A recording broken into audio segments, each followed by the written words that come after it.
एक ऐसी अद्भुत कहानी है जो मैं आज आपको ध्यानपूर्वक सुनाऊंगा, और इसे सुनने के बाद आप ज्यादा सोचना, डरना और चिंता सब छोड़ देंगे और आपका मन खुशियों से और प्रसन्नता से भर जाएगा। तो चलिए आज की कहानी की शुरुआत करते हैं दोस्तों। एक समय की बात है, किसी नगरी में एक युवक रहा करता था। वह युवक अत्यंत दुखी था। वह बहुत निराश था। उसे यह समझ नहीं आ रहा था कि आखिर इस दुनिया में हर व्यक्ति अपने मतलब के लिए क्यों जीता है। उसे हर जगह हर कोई केवल स्वार्थ ही नजर आता था।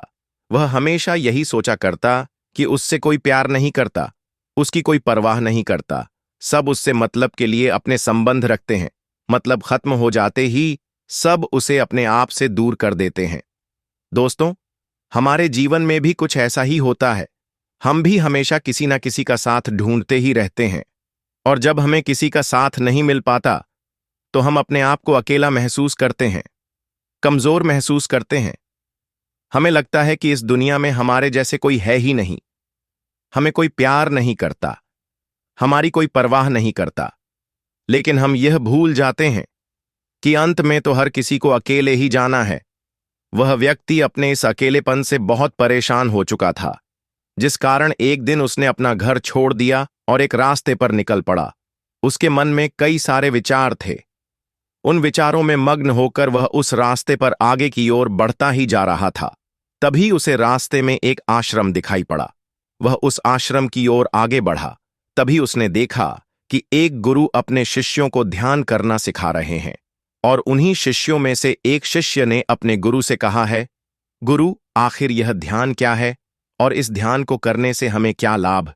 तभी वह गुरु अपने उस शिष्य के इस सवाल का जवाब देते हुए कहते हैं, पुत्र, ध्यान ही सच और ध्यान हमें अकेला कर देता है।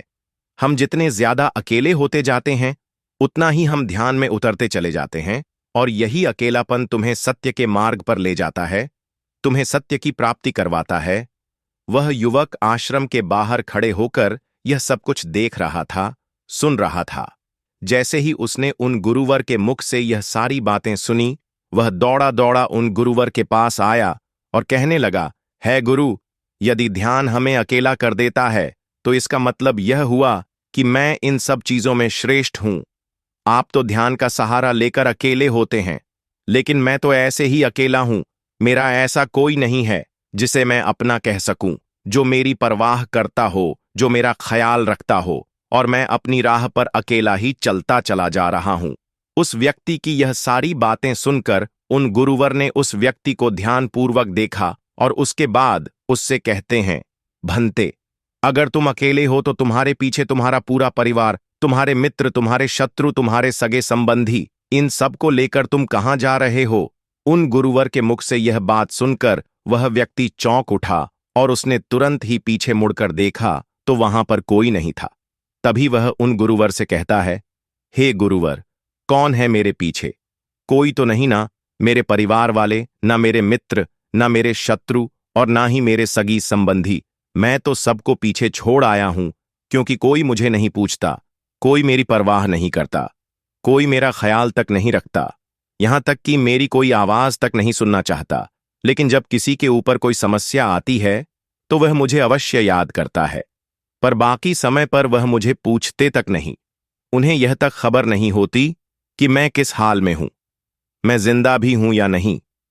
उन सबको इन सब चीजों से कोई फर्क नहीं पड़ता। उन गुरुवर ने उस व्यक्ति की यह बातें ध्यानपूर्वक सुनी, और उसके बाद उस युवक से कहते हैं, भंते, तुम सही कह रहे हो, लेकिन जब तक तुम इन सभी को छोड़कर नहीं आते, तब तक तुम भला अकेले कैसे हो सकते हो? वह व्यक्ति एक बार फिर से आश्चर्यचकित होकर पीछे मुड़कर देखता है, और फिर उन गुरुवर से कहता है गुरुवर, यहां पर तो कोई नहीं है, मैं अकेला ही यहां पर आया हूं। लग रहा है कि आप मेरा मजाक उड़ा रहे हैं। मेरे पीछे कोई नहीं है। आप खुद देख सकते, तो फिर आप ऐसा क्यों कह रहे हैं कि जाओ और इन्हें छोड़ कर आओ? जब मेरे साथ कोई है ही नहीं तो मैं भला उन्हें कहां छोड़ूं, कैसे छोड़ूं? उस युवक की यह सारी बातें सुनकर वह गुरुवर मुस्कुराने लगे और उस युवक से कहते हैं, भंते, आखिर तुम मुझसे क्या चाहते हो? इस पर वह युवक उन गुरुवर से कहता है, हे गुरुवर, मैं आपका शिष्य बनना चाहता हूं। मुझे कोई साथी चाहिए, मुझे अपना शिष्य बना लीजिए। मैं जीवन भर आपका आभारी रहूंगा। उस युवक की यह बातें सुनकर उन गुरुवर ने कहा, भंते, तुम चाहो तो यहां पर 1 महीने रह सकते हो। उसके बाद ही मैं यह निर्णय कर पाऊंगा कि क्या मुझे तुम्हें अपना शिष्य बनाना चाहिए या फिर नहीं। लेकिन तुम्हें मेरी एक बात माननी होगी। तुम्हें इन 30 दिनों के अंदर ध्यान का अभ्यास करना होगा। अगर तुम यह कर सकते हो तो तुम यहां पर अगले 1 महीने के लिए रुक सकते हो, अन्यथा तुम्हारे लिए यहां पर कोई जगह नहीं।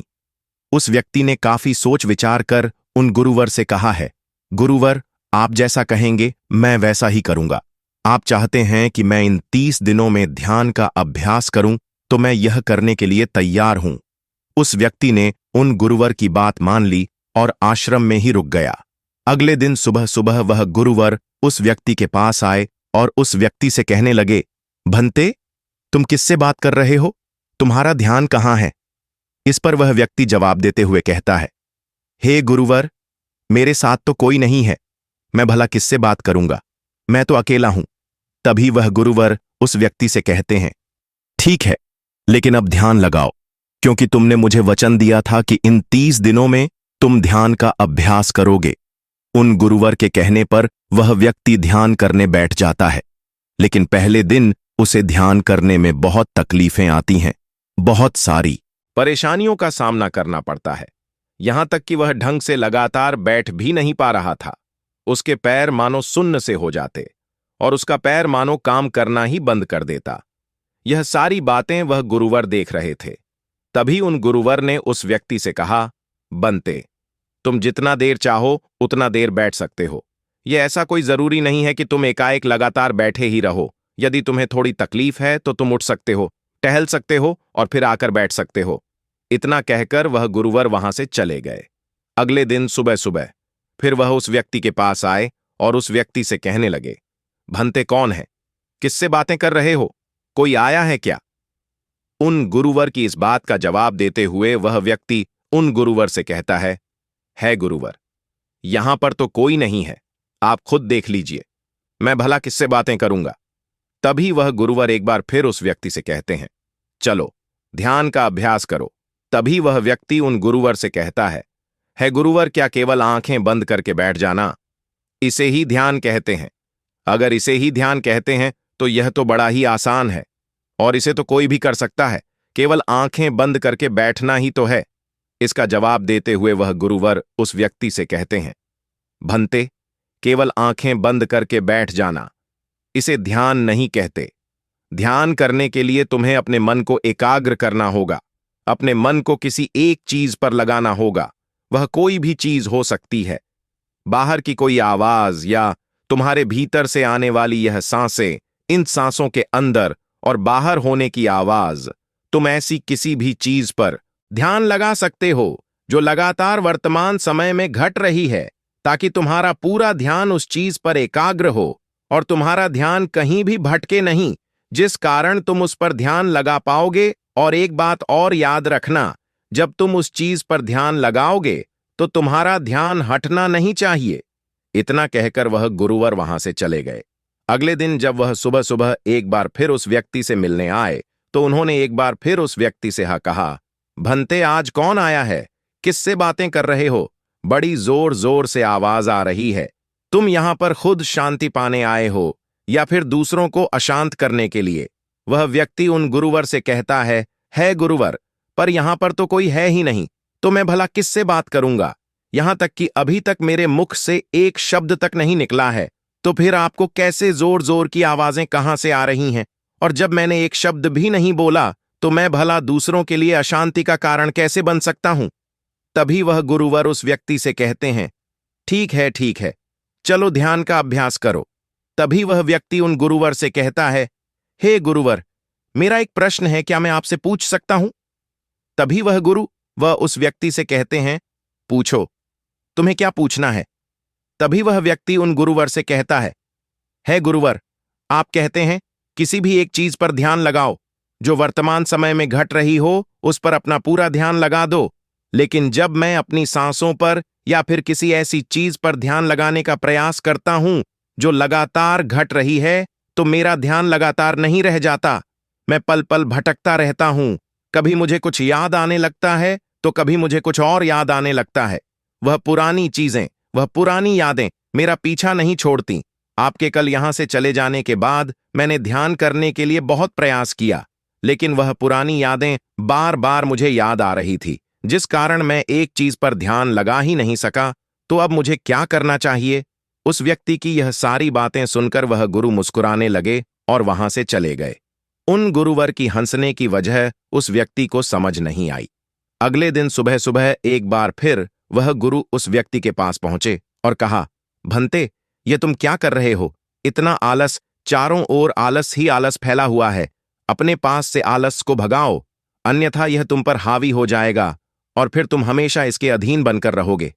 तभी वह व्यक्ति गुरुवर से कहता है गुरुवर, आप तो रोज एक ही बात कहते हैं कि यहां पर कोई है, लेकिन मुझे तो कोई नजर आता ही नहीं। आप ही बताइए, यहां पर कौन है? तभी वह उस व्यक्ति से कहते हैं, ठीक है, चलो अभ्यास के लिए चलते हैं। तभी वह व्यक्ति उन गुरुवर से कहता है गुरुवर, मेरा एक प्रश्न है, आपकी आज्ञा हो तो मैं आपसे पूछना चाहता हूं। है गुरुवर उस व्यक्ति से कहते हैं, हां पूछो, क्या प्रश्न है तुम्हारा? तभी वह व्यक्ति उन गुरुवर से कहता है, हे गुरुवर, आपकी कृपा से अब मैं पहले से बेहतर तरीके से ध्यान कर पा रहा हूं, लेकिन अभी भी मुझे एक समस्या आ रही है, और वह यह है कि जब भी मैं अपनी सांसों पर ध्यान देता हूं तो मेरा मन एकाग्र तो होता है और मैं पहले से ज्यादा और अच्छी तरह से ध्यान भी लगा पाता हूं, लेकिन ध्यान लगाते लगाते मुझे नींद आने लगती है और मैं सो जाता हूं। फिर उसके बाद मुझसे ध्यान नहीं हो पाता। उसके बाद केवल बस मुझे नींद ही नींद आती रहती है और मैं ध्यान की तरफ फिर अपने आप को मोड़ नहीं पाता। उस व्यक्ति की यह बात सुनकर वह गुरुवर उस व्यक्ति से कहते हैं, यह तो अच्छी बात है। इतना कहकर वह वहां से चले जाते हैं। 5वें दिन जब सुबह सुबह वह गुरुवर उस व्यक्ति के पास पहुंचते हैं तो वे कहते हैं, भंते, तुमने इतने लोगों को क्यों बुला रखा है? इतने सारे लोग तुम्हें ध्यान नहीं करने देंगे। तुमने इतने सारे लोगों को क्यों बुलाया है? इन्हें यहां से जल्दी भेजो, मुझे यह बिल्कुल नहीं पसंद। तुम तो यहां पर अकेले आए थे, जैसा कि तुमने कहा, तो फिर इतने सारे लोगों को तुमने आज क्यों बुला रखा है? इन्हें अभी के अभी वापस छोड़कर आओ। तभी वह व्यक्ति उन गुरुवर के बारे में मन ही मन यह सोचता है कि लगता है गुरुवर पागल हो चुके हैं। जब भी रोज आते हैं तो हमेशा एक ही बात कहते हैं कि यहां पर कोई है, लेकिन मुझे तो कोई नजर ही नहीं आता। बड़ी विनम्रता से उन गुरुवर से कहा है, गुरुवर, शायद आपकी आंखें जो देख पा रही हैं वह मैं नहीं देख पा रहा हूं। मुझे तो यहां पर कोई नजर नहीं आता, फिर आपको कैसे? यहां पर लोग ही लोग नजर आ रहे हैं। फिर गुरुवर उस व्यक्ति से कहते हैं, अच्छा ठीक है, चलो अब ध्यान का अभ्यास करते हैं। तभी वह व्यक्ति उन गुरुवर से कहता है गुरुवर, मुझे ध्यान के वक्त नींद आती थी, जैसा कि मैंने आपको बताया था। उस पर तो मैंने नियंत्रण पा ली, लेकिन अब जब भी मैं ध्यान करने बैठता हूं, किसी एक चीज पर अपना ध्यान केंद्रित करता हूं, तो मेरे मन में विचारों का सैलाब होता है, मानो विचारों की बांट सी आ जाती है। इतने विचार तो आंख खोलकर भी मैंने कभी नहीं देखे होंगे, जितने की आंखें बंद करने के बाद मुझे नजर आते हैं। और इन विचारों में कुछ ऐसे विचार भी मेरे मन में आते हैं जिनके बारे में आज तक मैंने सोचा तक नहीं है। मुझे उनके बारे में कुछ भी नहीं पता। यह सब क्यों हो रहा है गुरुदेव? उन गुरुवर ने उस व्यक्ति की यह बात सुनकर उस व्यक्ति से कहा, अच्छा ऐसा हो रहा है। इतना कहकर वह गुरुवर वापस चले गए। अगले दिन सुबह सुबह वह गुरुवर एक डंडा लेकर उस युवक के पास पहुंचे और एक डंडा जड़ते हुए उस युवक से कहते हैं, मैंने तुम्हें पहले ही कहा है, इतने सारे लोग मुझे पसंद नहीं, तुम्हें इन्हें छोड़कर आना होगा। आखिर तुम रोज रोज इन्हें क्यों ले आते हो? इतनी भीड़ इकट्ठा करके तुम्हें क्या लाभ? आज के बाद यह यहां पर नहीं आने चाहिए। इस बात का ख्याल रखना। यदि आज के बाद यहां पर कोई भी नजर आया और तुम्हारी बकबक मुझे सुनाई पड़ी तो मैं तुरंत ही तुम्हें इस आश्रम से निकाल दूंगा। तभी वह व्यक्ति बड़ी विनम्रता से उन गुरुवर से कहता है गुरुर, मुझे तो यह समझ नहीं आता कि मुझे कोई नजर ही नहीं आता, लेकिन आप रोज एक ही बात कहते हैं कि यहां पर मैंने भीड़ इकट्ठी कर रखी है। जिन लोगों को भी मैंने लाया है उन्हें मुझे छोड़कर आना होगा, लेकिन मैं आपसे हर रोज एक ही बात कहूं कि मुझे कोई नहीं नजर आता। ना ही मुझे कोई यहां पर दिखाई पड़ता है और ना ही मैं अपने मुख से एक शब्द भी निकालता हूं, लेकिन फिर भी आप कहते हैं कि आपको लोगों की आवाजें सुनाई पड़ रही हैं। तभी वह गुरुवर है उस व्यक्ति की इस बात का जवाब देते हुए कहते हैं, क्या तुम्हारे मित्र, तुम्हारे परिवार वाले, तुम्हारे सगे संबंधी, तुम्हारे शत्रु, तुम्हारी इच्छाएं, तुम्हारी वासना, यह सब क्या तुमसे मिलने नहीं आते? वह व्यक्ति उन गुरुवर से कहता है, नहीं गुरुदेव, मुझसे कोई मिलने नहीं आता। मैं तो यहां पर अकेला ही आया था और अभी भी मैं अकेला ही हूं, मेरा कोई नहीं। तभी वह गुरु क्रोधित होकर उस झंडे से उस व्यक्ति पर एक और प्रहार करते हैं और कहते हैं, अभी बैठो, अभी ध्यान लगाओ, और यदि तुम्हारे ध्यान में कोई भी आता है तो मुझे बताओ। वह व्यक्ति उन गुरुवर की बात मान लेता है और तुरंत ही ध्यान करने बैठ जाता है। कुछ देर तक तो वह काफी शांत रहता है, लेकिन कुछ देर बाद ही वह उन गुरु से कहता है गुरुदेव, मेरा भाई मुझसे मिलने आया है, साथ में मेरे पिताजी भी हैं। दोनों बहुत दुखी हैं, क्योंकि मैं उन्हें छोड़कर यहां जो चला आया हूं, मेरे भाई की तबीयत भी कुछ ठीक नहीं लग रही। वह मुझे बुला रहे हैं। मेरे बड़े भाई की पत्नी अर्थात मेरे भाभी मेरे बड़े भाई के साथ अच्छा व्यवहार नहीं कर रही, और तो और मेरी प्रेमिका भी आई हुई है। वह मुझसे पूछ रही है कि क्या तुम मुझसे शादी करोगे या फिर मैं किसी और से शादी कर लूं। वह भी बहुत दुखी नजर आ रही है। और इतना ही नहीं, मेरे कुछ मित्र भी पीछे खड़े हैं, जिनसे मैंने कुछ कर्ज लिए थे। आज वह मुझसे अपना कर्जा मांगने आए हैं। मुझे धोखेबाज कह रहे हैं, मुझे अपशब्द बोल रहे हैं, और वह साथ में मेरे कुछ शत्रुओं को भी लाए हैं। लेकिन मेरे शत्रु मुझे मारना नहीं चाहते। वह तो यह कह रहे हैं कि तू तो पहले से ही मरा हुआ है, तुझे और क्या मारना। इतना कहकर वह व्यक्ति कुछ देर के लिए शांत हो गया, लेकिन उसी के बाद फिर कुछ देर बाद वह एक बार फिर से उन गुरुवर से कहने लगा, है गुरुवर, अब मेरे पास एक बहुत बड़ा घर है। इसे मैंने खरीद लिया है। मैं, मेरे पिता, मेरी माता, मेरा भाई, मेरी भाभी, सभी इसमें बहुत मिलजुल के रह रहे हैं। हम बहुत खुश हैं। मैं अब अपने मित्रों से अत्यधिक अमीर हूं। मेरे पास बेशुमार धन दौलत है, और तो और मैंने अपनी प्रेमिका से शादी भी कर ली है और इसका जश्न बना रहे हैं। इतना कहकर वह व्यक्ति एक बार फिर शांत हो गया, और फिर कुछ देर बाद और फिर एक एक बार उन गुरुवर से कहता है गुरुवर, मुझे कोई मारने का प्रयास कर रहा है। लगातार वह मुझ पर प्रहार कर रहा है। मैं उसका चेहरा देखने का प्रयास कर रहा हूं, लेकिन मुझे उसका चेहरा नजर नहीं आ रहा। इतना कहते कहते वह उन गुरुवर से कहता है, गुरुदेव, यह तो आप हैं जो मुझे मार रहे हैं, और यह भी कह रहे हैं कि इतनी भीड़ को लेकर क्यों आए हो और इन्हें लेकर कहां जा रहे हो। मेरे साथ तुम्हें अकेले ही चलना होगा। इतना कहकर वह व्यक्ति ध्यान से उठ गया और उनको रुके चरणों में गिर पड़ा और उनसे कहने लगा, हे गुरुदेव, आप सही थे। आप जो हमेशा कहते थे कि इस भीड़ को लेकर मैं कहां जा रहा हूं। आप हमेशा यही कहते थे कि इन सबको छोड़कर आओ, लेकिन मुझे कोई नजर नहीं आता था। लेकिन आज मैंने उन सबको देख लिया जिन्हें मैं अपने साथ लेकर आया था, जिन्हें मैं अपने साथ लेकर घूम रहा था। हर कोई मेरे साथ ही है, मेरे पास है। लेकिन मैं यह सोच रहा था कि आखिर मैं इतना बेचैन क्यों हूं और मेरी बेचैनी की वजह क्या है। उस व्यक्ति की यह सारी बातें उन गुरुवर ने ध्यानपूर्वक सुनी, और उसके बाद वह वहां से चुपचाप उठकर चले गए। उसके बाद से वह गुरुवर उसके पास कभी नहीं आए। लेकिन वह व्यक्ति हर रोज ध्यान का अभ्यास कर रहा था, और पूरे 1 महीने बाद जब वह उन गुरुवर के पास पहुंचा तो उन गुरुवर से कहने लगा, है गुरुवर, जैसा कि आप कहते थे कि मैं हमेशा अपनी भीड़ को अपने साथ लेकर घूमता हूं, तो आज मैंने उस भीड़ को विदा कर दिया है और अब मैं बिल्कुल अकेला हूं। मेरे साथ कोई नहीं, मेरे साथ आप भी नहीं है, यहां तक कि मैं खुद अपने साथ नहीं हूं। मैं एक परम शांति महसूस कर रहा हूं। अब मुझे ऐसा प्रतीत होता है कि अब मेरे जीवन में कोई समस्या नहीं है, कोई समाधान नहीं है। मैं बहुत हल्का महसूस कर रहा हूं, मैं बहुत अच्छा महसूस कर रहा हूं, और इस शांति में जो आनंद है, इसका क्या कहना। तभी वह गुरुवर उस व्यक्ति से कहते हैं, भंते, अगर तुम चाहो तो इस अकेलेपन को लेकर तुम अपनी दुनिया में वापस जा सकते हो। अव्याधि तुम उस संसार में वापस भी लौट जाओ। भले ही लोग तुम्हारे आसपास क्यों ना रहे, भले ही पूरी भीड़ तुम्हारे साथ क्यों ना रहे, लेकिन फिर भी तुम अकेले ही रहोगे। फिर चाहे वह तुम्हारे रिश्तेदार हो, सगे संबंधी हो, परिवार वाले हो, तुम्हारे मित्र, तुम्हारे शत्रु, तुम्हारी भावनाएं, या फिर तुम्हारी प्रेमिका, इन सबके साथ रहकर भी तुम पूर्ण रूप से अकेले ही रहोगे। और इतना ही नहीं, तुम्हारे जीवन में जब भी कोई बुरी परिस्थितियां आएंगी तब भी तुम बिल्कुल अकेले और शांत रहोगे, और तुम हर परिस्थितियों का समाधान निकालने में भी अब पूरी तरह सक्षम हो चुके हो। और यदि अब तुम चाहो तो मैं तुम्हें अपना शिष्य बना सकता हूं, क्योंकि हो सकता है तुम्हें यह लग रहा हो कि यह 30 दिन तो पूरे खत्म हो चुके, लेकिन ध्यान का मार्ग अभी शुरू हुआ है।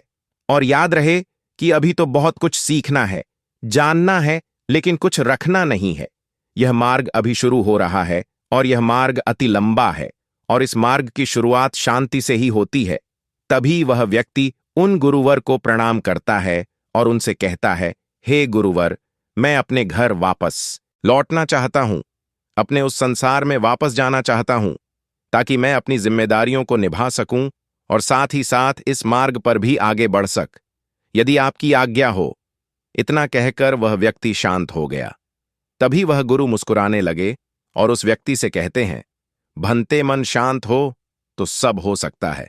तुम संसार में रहकर भी अकेले रह सकते हो, लेकिन एक बात याद रखना कि हमें सीखना बहुत कुछ है, जानना बहुत कुछ है, लेकिन रखना कुछ भी नहीं। अब तुम जा सकते हो, तुम्हारा कल्याण हो। तो दर्शकों, चलिए अब ज्यादा सोचने के ऊपर अगली कहानी की शुरुआत करते हैं। संपूर्ण मानव जात एक दौड़ में लगी हुई है, एक ऐसी दौड़ जो कभी पूरी नहीं होती, जो उसके जन्म के साथ शुरू होती है और मरने तक उसका पीछा नहीं छोड़ती। लेकिन क्या कभी आपने ध्यान दिया है कि यह दौड़ किस चीज की है? जरा ठहर कर खुद से पूछिए कि आप किसके पीछे दौड़ रहे हैं, और वास्तव में क्या यह दौड़ कभी पूरी हो सकती है? जिन भौतिक सुख सुविधाओं को इकट्ठे करने में इंसान लगा रहता है, क्या वास्तव में वह भौतिक सुख सुविधाएं उसे शांति या फिर आनंद प्रदान कर सकती है? सिकंदर ने मरने से पहले अपने सभी मंत्रियों को कहा था कि जब मेरी अर्थी उठाई जाए तो मेरा शरीर ढका हुआ नहीं होना चाहिए, मेरी हथेलियां खुली होनी चाहिए, ताकि सारी दुनिया यह देख सके कि जो सिकंदर पूरी दुनिया को जीत सकता था, वह भी अपने साथ कुछ नहीं ले जा सका। उसके हाथ खाली के खाली रह गए। लेकिन जीवन की बागडोर ऐसी होती है कि उसे कभी ठहरने का वक्त ही नहीं मिलता। कभी वह सोच विचार ही नहीं करता कि जीवन का सबसे बड़ा सुख क्या है, और इसके विपरीत जीवन का सबसे बड़ा दुख क्या है। सुख सुविधाएं तो बहुत लोग इकट्ठा कर लेते हैं, लेकिन सही मायने में उसका भोग कितने लोग कर पाते हैं? वही भौतिक वस्तुएं जो उसने अपने आनंद, अपनी शांति के लिए संग्रहित की थीं, वही सुख सुविधाएं उसके दुख का कारण बन जाती हैं। जब पैसा नहीं कमाया था तो पैसा ना होने का दुख था, और जब पैसा कमा लिया तो वही पैसा उसके बच्चों के लिए या उसके लिए झगड़े का कारण बन जाता है।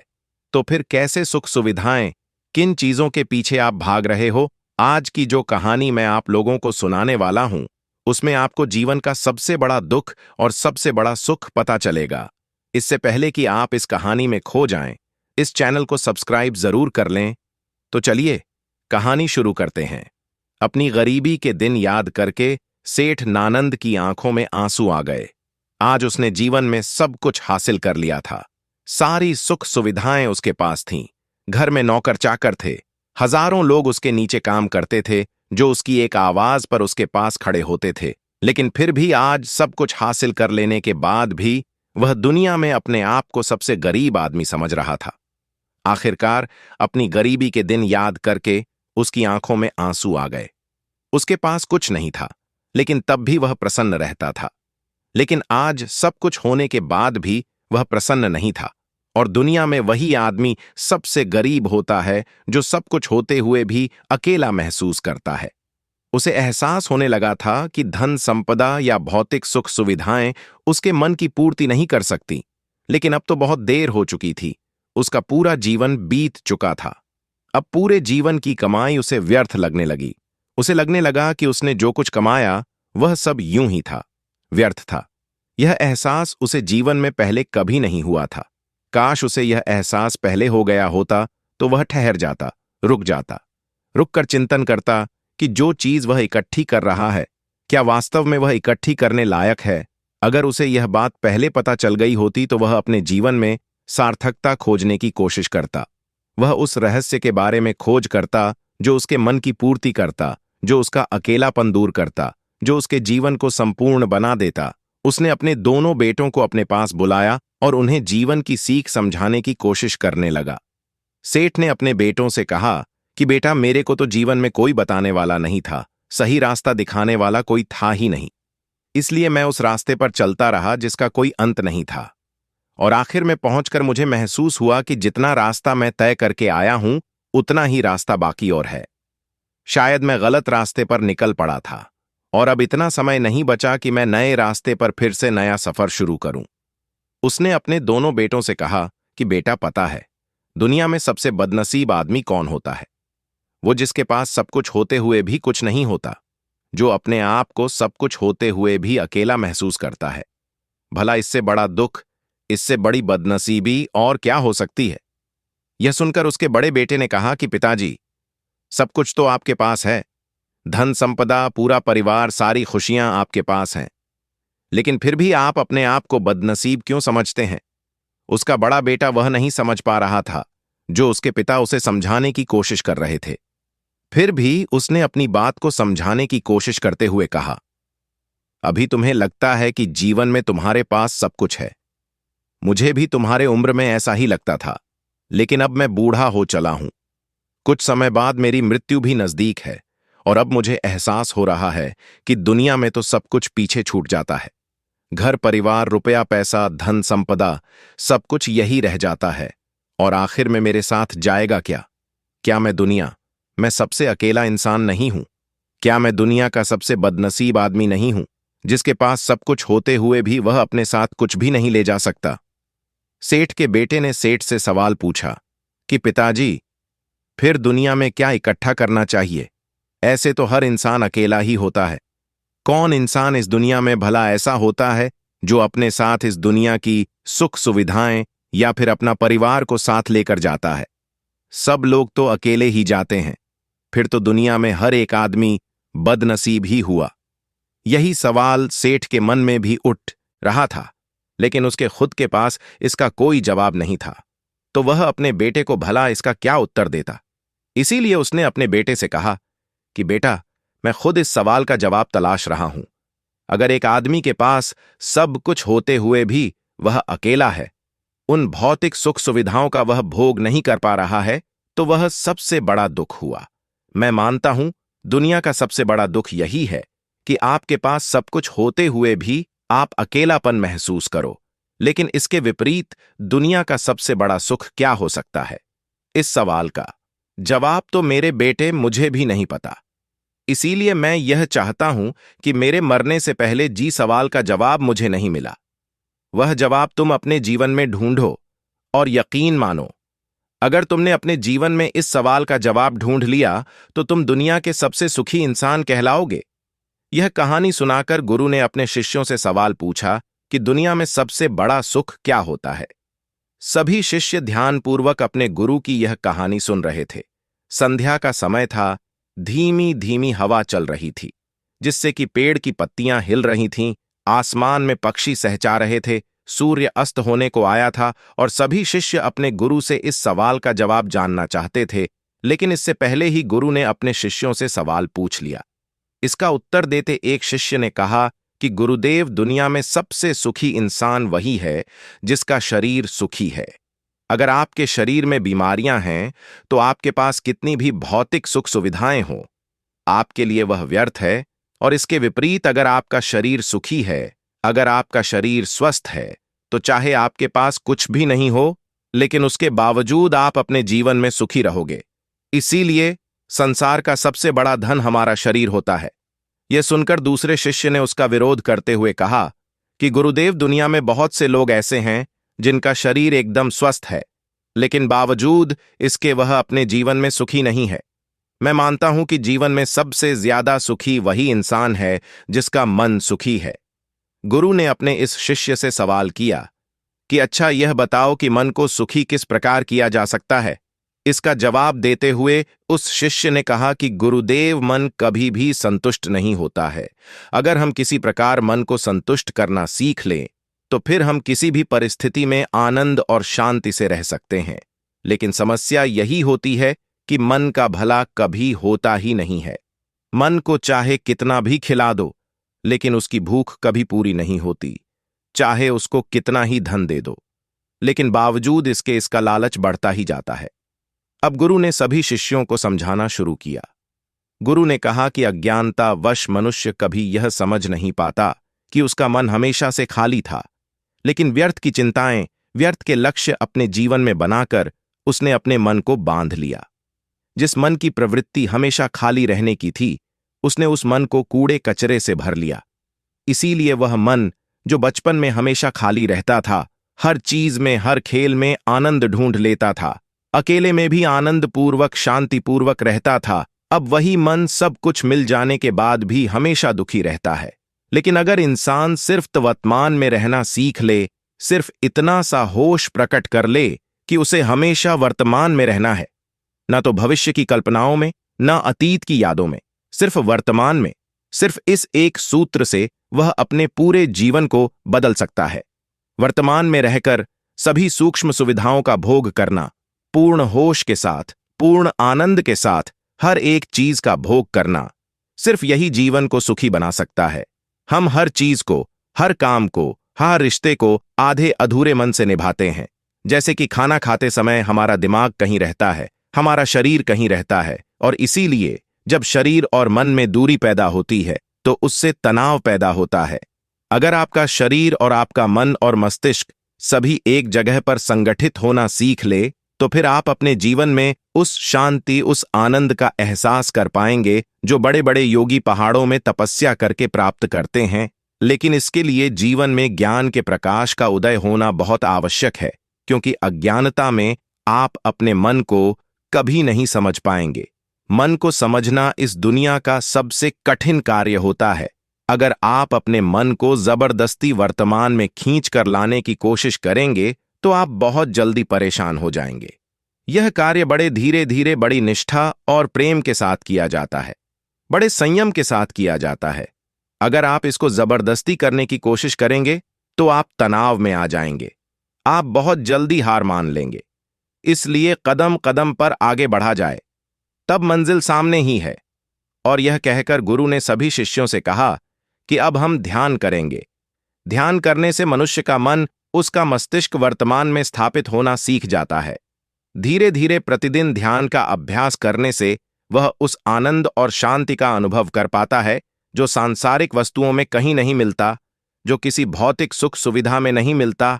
और इसके बाद सभी शिष्य अपने गुरु के साथ ध्यान में लीन हो गए। दोस्तों, मैं उम्मीद करता हूं कि यह कहानी सुनने से आपके जीवन में अच्छे बदलाव आए होंगे।